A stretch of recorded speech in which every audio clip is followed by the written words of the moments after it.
Tonight on CTV News, we take a look at the adoption system in Fort Collins and visit the CSU Unity Fair. Then your CSU Fast Five breaks down your favorite CSU sports. Then your entertainment host, Molly Baltzer, takes some wild popcorn flavors. The best of CTV, all this and more, starting now.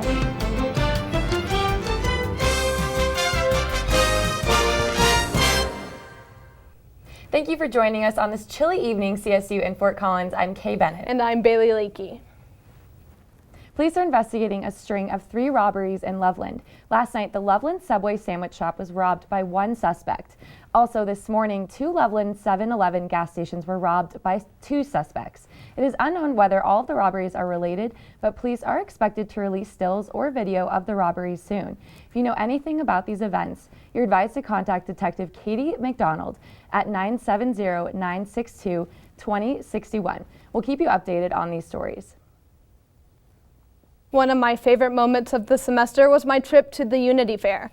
I learned about culture, diversity, and of course, CSU Unity.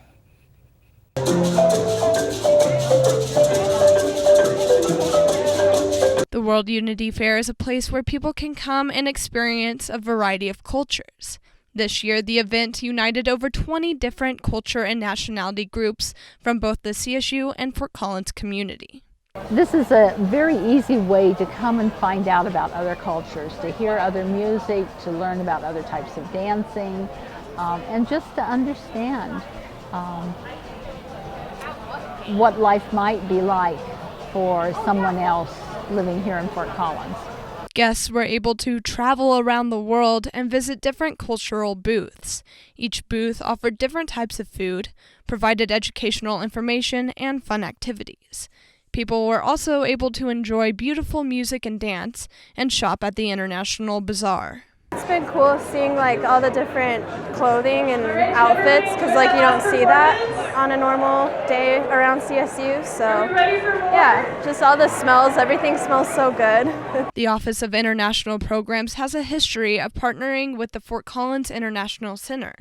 Each year, FCIC hosts the International Bazaar at the fair to raise funds that will help welcome and support international students and their families. Fort Collins International Center is a local nonprofit that's been working with CSU since the 1950s, and their entire purpose is to help make international students and scholars feel welcome, not only at CSU but in the community. At the end of the day, each culture has their differences. The Unity Fair allows students and community members to recognize these differences, but also celebrate their similarities. What I like about this event as a whole is it seems like it gather the world, in one place, and so you can see many things. Like some culture have, my culture share some similar culture, like to Thailand or to Vietnam, but we also learn the difference, among our cultures as well. So that's the beauty of you see the sameness and the difference in things.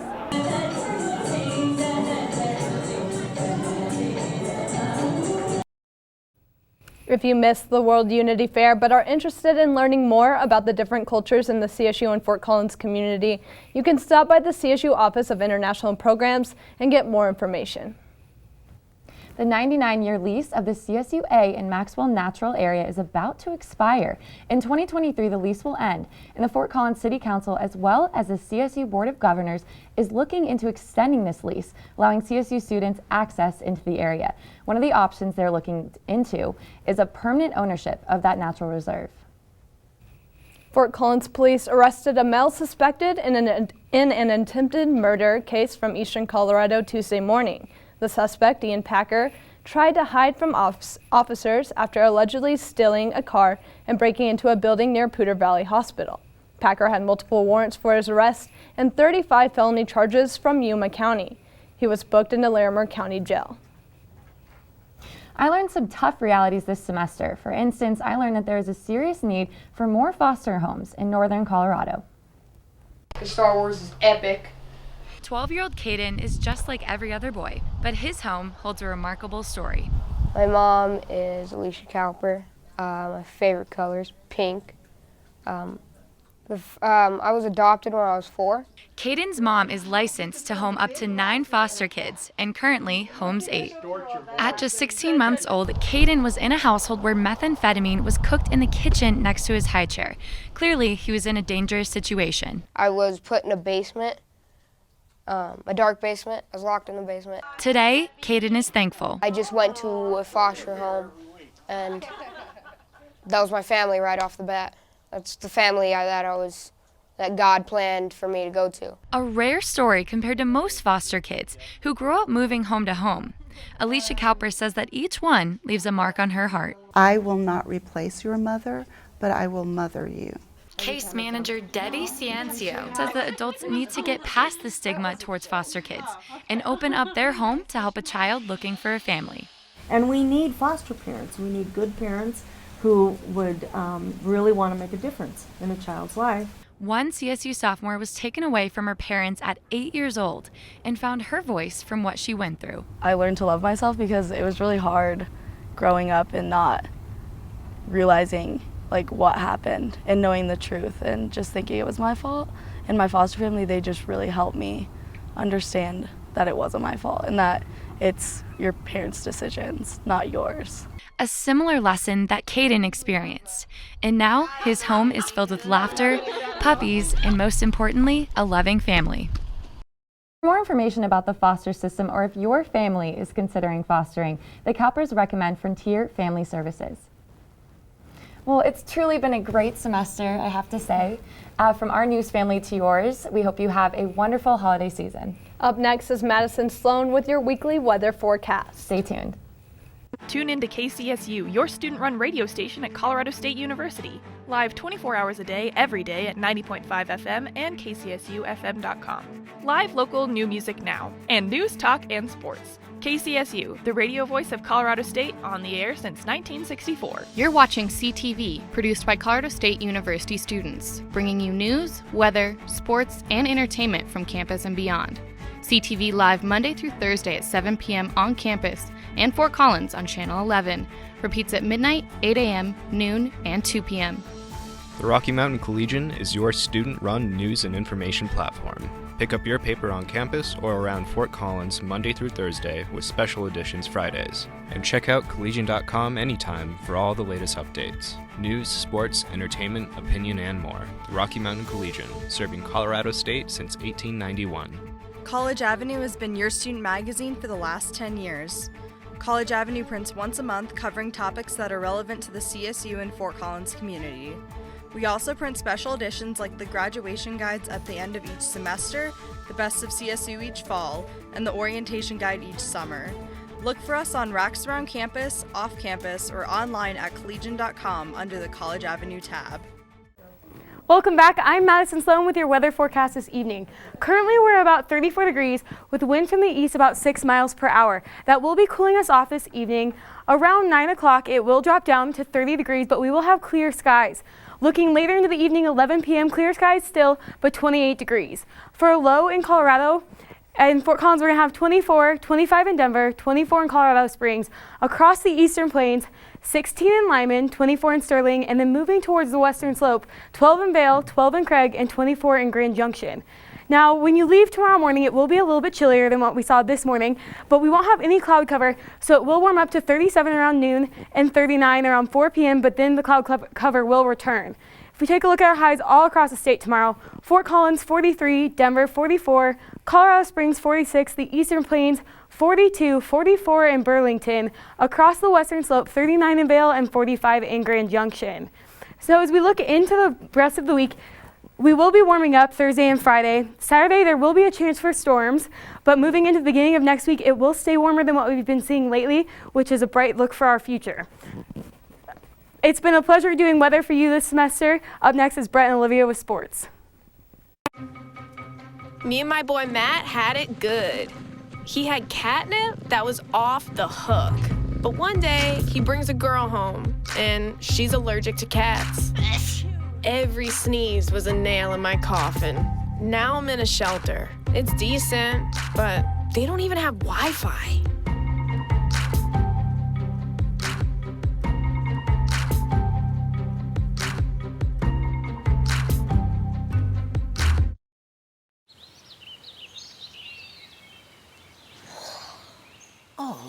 A redhead?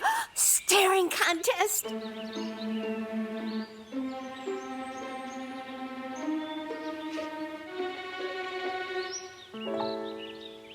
You still got it. I know. Come alive with the forest. The dad was cute. You were looking right at us. Visit discovertheforest.org to find a forest near you. Welcome back to your CSU Fast Five Sports. I'm Olivia Landis. And I'm Brett Kennedy.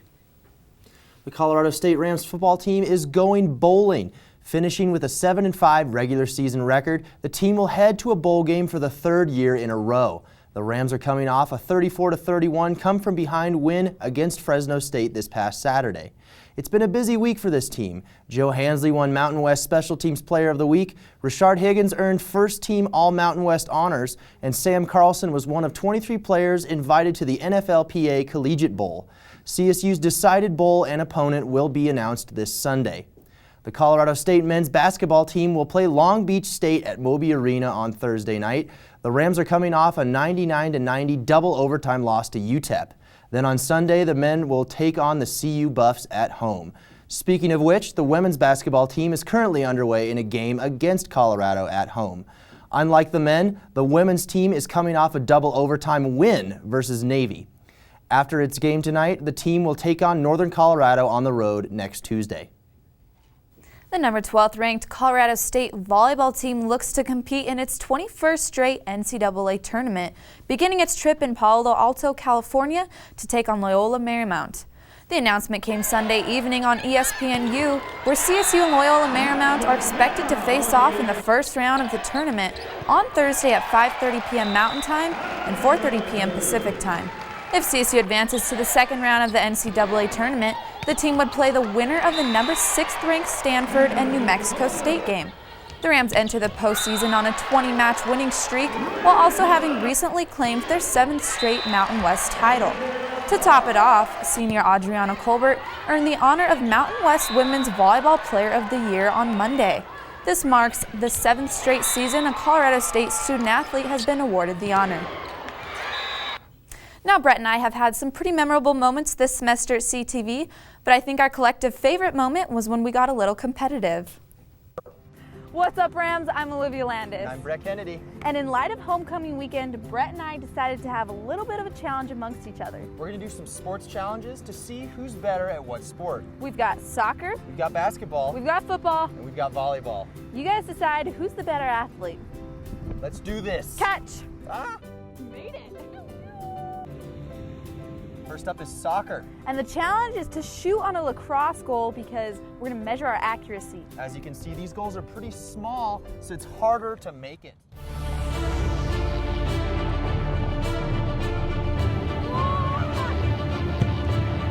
Woo, baby! And that's how it's done. Second challenge is football. We're going to be passing it to one another. We're going to be running fade routes right down the middle, but we're going to be throwing it kind of high, so it's going to be difficult to catch. Let's do this.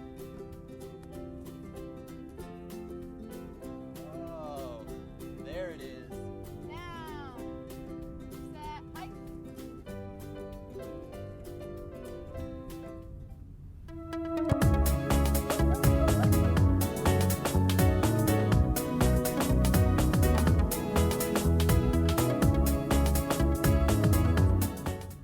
Next challenge is basketball. Time to hit the hoops. We're going to see who can have the best layups, three-pointers, and free throws. Let's do it.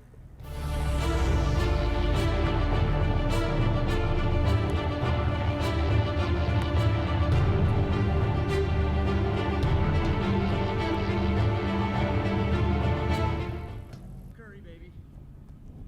Oh! For our final challenge, we take to the courts with the volleyball. We're going to have two challenges, a serving challenge and a spiking challenge. Beware, folks, my serve is pretty ugly. We'll see about that.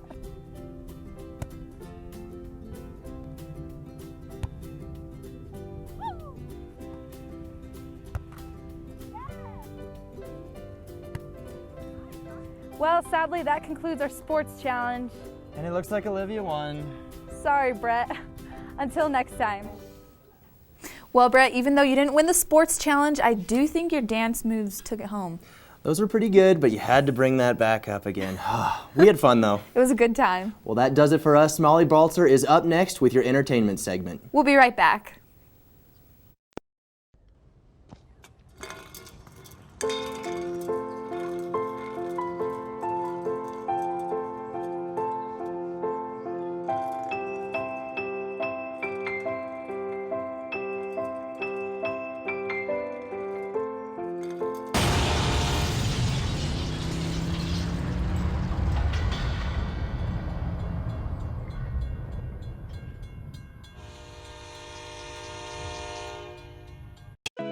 Test scores, GPAs, credits complete.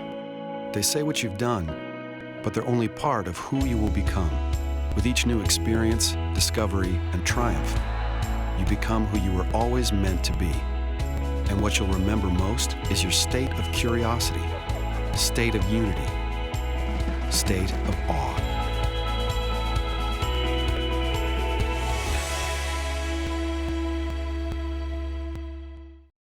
Welcome back. I'm your entertainment host, Molly Baltzer. With all of these holiday festivities happening, you may be craving some sweet treats like Kettle Corn. A few Fort Collins locals took Kettle Corn and made it into something completely different and unique. Elizabeth and Tim Solly and Jeff and Heather McQueen are the founders and owners of the unique popcorn company known as Rebel Popcorn. The four came together through the friendship of their children and created not only a friendship of their own, but a business as well. The making of the popcorn turned out to be an accident generated by what started as granola. We made a whole bunch of bars and loose granola and things like that, and one day we made a popcorn that had the granola in it. And it was such a hit that we just decided to drop the whole granola business and make it into a popcorn company. The different types of popcorn are not your traditional expected flavors, which is why the team came up with their unique name. Well, it's Rebel Popcorn because we say there's no rules. No rules means endless flavors. Today, the team has over 120 different flavors, including Thai coconut green curry, dill pickle, pineapple, and birthday cake. Rebel Popcorn encourages customers to send them new and creative ideas. Yeah, we actually really like doing that. In fact, if somebody comes up with a flavor and it works, we'll let them name the flavor, within reason, of course, and then we'll give them some free popcorn as a thank you for coming up with some fun ideas. The Rebel Popcorn team also identifies themselves as foodies because of their shared love for food. This is where some of the inspiration comes from. So inspiration can come from anywhere. I mean, it can come from going out to one of the great restaurants we have around here. It can be reading a magazine. Mostly for me, it's just thinking about what I'd want to eat. You know, I love a good craft beer. I love bacon. So today we'll put them together. Sriracha garlic, white cheddar powder, beer powder, a cheese blend, and a special magic blend was on the agenda for Rebel Popcorn's new experiment. Beer, bacon, cheddar, popcorn. So who doesn't like that? All right, so let's get going. The preparation time for the sweet or savory popcorn typically takes around 15 minutes, but must sit overnight so the flavor can set. Rebel Popcorn has its more traditional flavors, but continues to generate new and exotic popcorn flavors that customers can expect to see and taste in their store opening Friday, October 30th. So they're going to walk in, they're going to come into the tasting room here and walk up to the tasting bar, and we're going to just start shoving samples at them. The team encourages Fort Collins to get in the Halloween spirit by wearing their costumes to the opening day of Rebel Popcorn while enjoying their many different sweet and savory treats. Molly Baltzer, CTV 11. I myself have been trying to think of some creative flavors to pitch to Rebel Popcorn. I like chocolate and spice, so a spicy chocolate flavor? Okay, maybe I should just stick to trying the different popcorns they come up with. Clearly they know a little bit more about mixing spices and flavors than I do. That does it for us this evening. Thank you for joining us. Be sure to tune in tomorrow at 7 p.m. for our last new show of the semester. Till next time, good night, CSU. This is CSU TV 11 from Colorado State University, featuring university programs, student productions, and other community programming. Contact us via email, csutv11@colostate.edu, or call 970-491-6643. Thanks for watching.